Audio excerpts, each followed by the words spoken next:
Hello everyone, back to today's second video. Going to have a look at the weather for the next week to 10 days for today's second video. This takes us to around the 21st of July, so we're going well into the second half of the month with the week to 10 day updates. Now, also have a look at Beijing Climate Center. That's going to take us well into August. We'll look at the next 40 days with that, so it'll take us to kind of like late or the second half of August. So obviously we have had very hot weather over the past few weeks. It's been very dry too.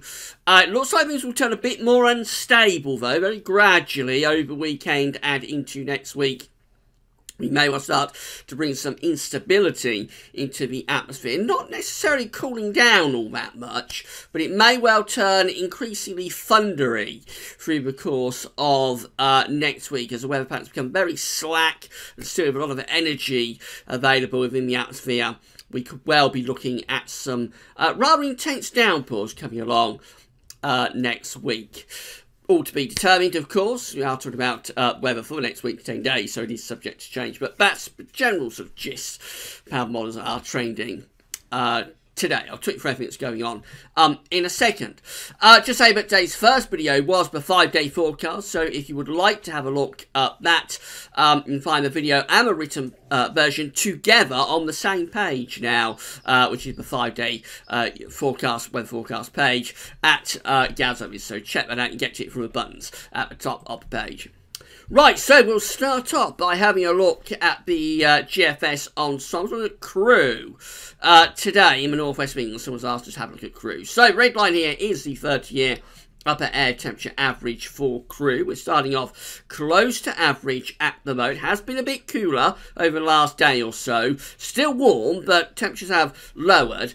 But through the end of the week into weekend, those temperatures are picking up again, becoming really very warm, possibly even hot as well over the weekend. Temperatures could well be approaching or maybe going above 30 degrees, 86 Fahrenheit across the eastern parts of the country this weekend. Then we go through into next week, and that's kind of like this period just here, and we see that overall still keeping the temperatures above average. So this prolonged warm spell, hot spell, looks like it's going to continue, probably at a slightly reduced level next week. But nevertheless, still the trend is to be warmer than average. It's turning into a very, very warm summer indeed, but more unsettled. So we have got more precipitation spikes coming through. There could be rainfall as early as kind of like tomorrow actually in Crewe. There might be some heavy showers then, but I think they're quite hit and miss up to the weekend. But really from next week, this period just here, it does look as though we have got an increasing risk of showers or downpours or thunderstorms coming along. So warm, yes, staying warm, possibly staying very warm next week, but with a growing risk of heavy downpours, maybe thunderstorms coming through.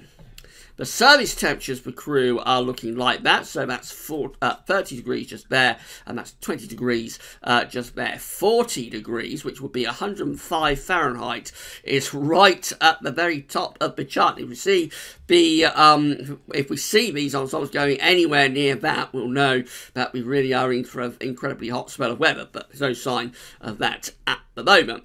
So we see that with the ensembles. You do have to cut the temperatures a little bit, so over the weekend into next week, they sort of bring the temperature up to the mid-20s Celsius in Crewe, and you can probably lift that up to upper 20s to possibly around 30 degrees over the weekend and into the start of next week. Then a little bit of a cool down, but still staying warm really, and the overall trend, as we saw with the upper air temperatures, is generally to keep things quite warm actually as we're going through into the second half of the month, but with an increasing risk of rainfall coming through. So the warm spell will go on. It looks like the prolonged dry spell may well be starting to just go a little bit more unsettled. Temperature anomalies for the next week, going from the 11th to the 19th of July, coming out warmer than average for the UK, for Ireland, really hot over Scandinavia. The temperature anomaly there is going to 10 degrees above average in the week ahead. So for the first time in a while, we're actually not one of the hottest places in Europe in the week ahead here in the UK. But nevertheless, we're still warmer than average by around 2 to 4 degrees. Precipitation anomalies are looking like that. Overall average to a bit drier than average, but these are very slowly, day by day, they are very gradually beginning to trend that little bit wetter, although it still looks pretty dry across Ireland. Other areas are coming out with kind of like average or close to average precipitation. So that's how Saturday is looking then. So this is the feature we've been talking about in the videos quite a lot. This is the remains of Hurricane Chris. So this is heading in towards the UK on Saturday, but we still have this strong ridge here ahead of it across Britain. And what happens is that this area with low pressure, this is the remains of Storm Chris, gets absorbed by this main area of low pressure that's around Iceland. So if we get rid of that, we can see that there will be a cold front in that sort of position with colder air or cooler air following along behind from the Northern Atlantic. But on Sunday, actually, most parts of the country are still within this ridge of high pressure that is still bringing up these very warm temperatures from southern climes. There is a cold front, though, but it's pushing into the north and the west of Scotland. And so what happens is that the cold front through Monday and into Tuesday sort of dies away, but it does become a trough of low pressure. This is a trough within the 500 millibar flow that's edging down across the country. And through Monday and Tuesday, this could well be the trigger to start to spark off some very heavy and intense showers and thunderstorms. It's a few days away, so it's one to keep an eye on, but early next week we may see some quite widespread heavy showers and thunderstorms being triggered by this trough, moving down from the north, running into that hot and humid and unstable air that's going to become established over the weekend.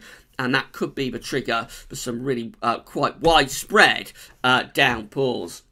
We go through to Wednesday, and we've still sort of got a trough close to the country, actually, so showers probably continue to the middle part of next week. Then as we go into the second half of next week, what we find is that this area of low pressure becomes centred to the south. So rather complicated weather patterns, really, but it looks a little bit cooler there, and it looks a little bit more showery. Let's go no further than that, but a little cooler and a little bit more showery through into the second half of next week after that initial sort of thundery breakdown. That's how things look at day 10, so we're still pulling the wind in from a slightly cooler north to northeasterly direction, but low pressure still to our south. So again, the main rain is going to be to the south by that point across France.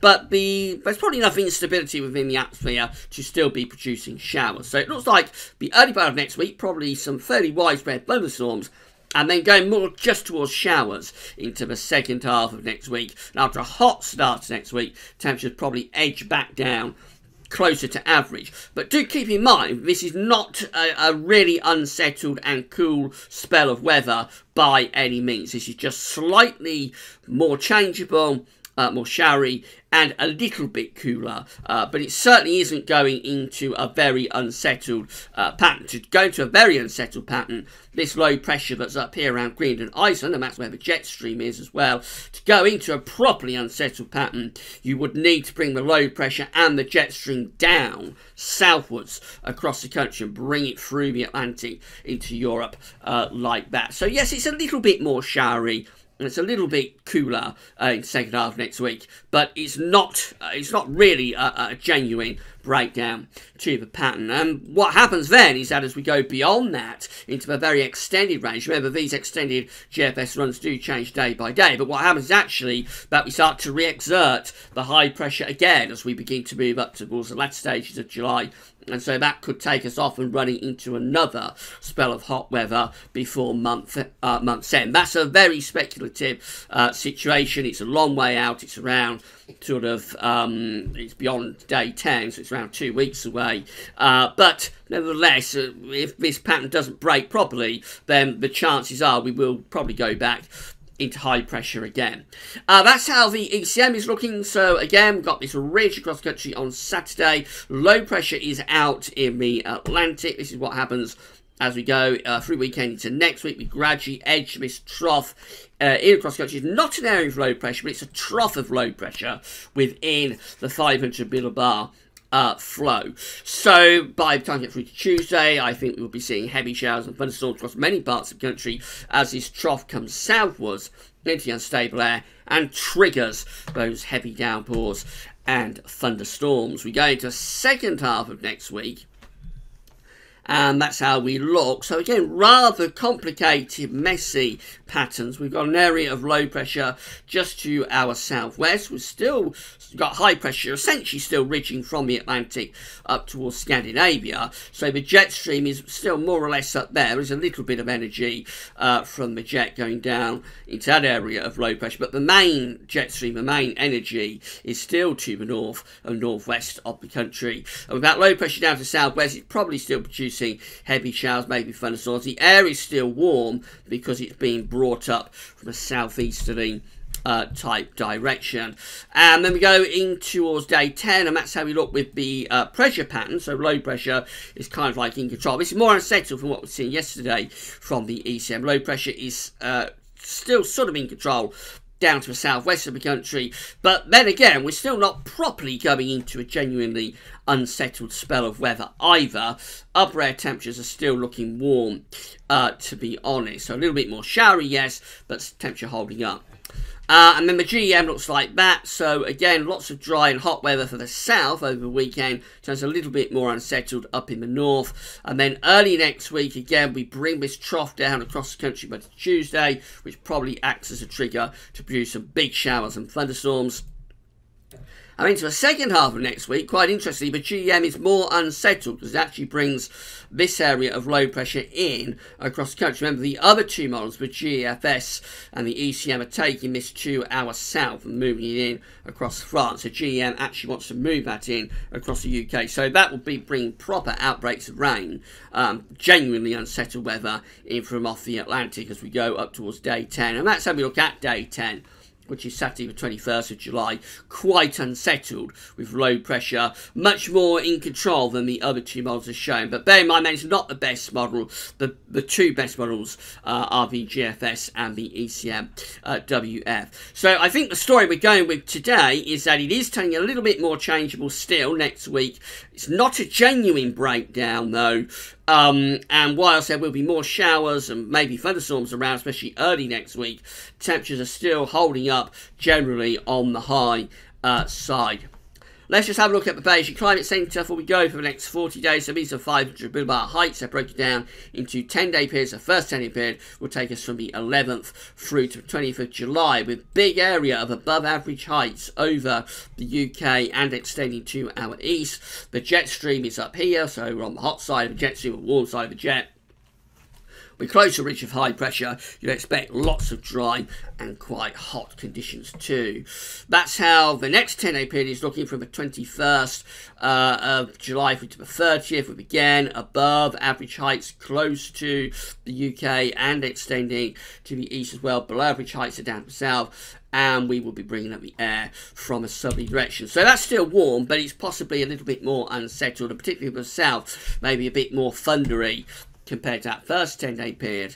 Then we're into August, so we go through for the 10 days from the 31st of July to the 9th of August, with above average heights very close to the country, below average heights down to the southwest, the flow and the jets doing something like that. So we maintain very warm conditions into the start of August. And then we go through the next 10-day period, and the high pressure signal is just intensifying. So this is the 10th to the 19th of August, days 31 to 40, and just with above average heights very close to the UK and Scandinavia. And so if that comes off, then we keep generally dry and hot weather going into the middle of August. So it would just be a case that this is a summer that's going to run and run and run, and maybe in the end it'll just run out of summer, and we'll just go inevitably into a cooler phase in the autumn. But certainly up to the middle of August, it looks like this summer is running away. So if that's right, then we can expect this summer to be right up there with some of the very hottest and driest summers on record, comparable to 1995, comparable maybe to 1976, 1975, before that probably 1959, and then before that possibly 1911. It's that kind of summer. It's right up there. Also 1955, don't forget that one. It's right up there with the very best summers that we've ever had. If this is right, it could be that the long-range model is wrong and August is going to be the 1 month that turns more unsettled and cooler. But if it's not, if that is how things are going to play out, then up to the second half of August, we still have this strong Omega blocking high, and we still have lots of very hot and dry weather going right way into the middle of August.